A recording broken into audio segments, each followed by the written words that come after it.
तुकोबारायांना गावामध्ये त्रास झाला, गावातल्या लोकांनी त्रास दिला।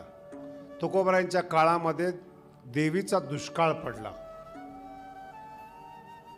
दुष्काळामध्ये श्रीमंत होणारे अनेक सावकार आहेत, अनेक लोक आहेत, अनेक राजकारणी त्या काळातही होते।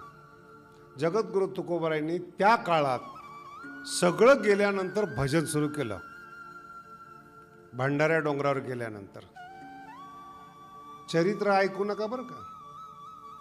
डोंगरावर गेल्यानंतर काळ सारावा चिंतने, एकांतवासी गंगा स्नाने। जेवण कमी केलं पाहिजे, युक्ताहार विहार नेम इंद्रियासी सार।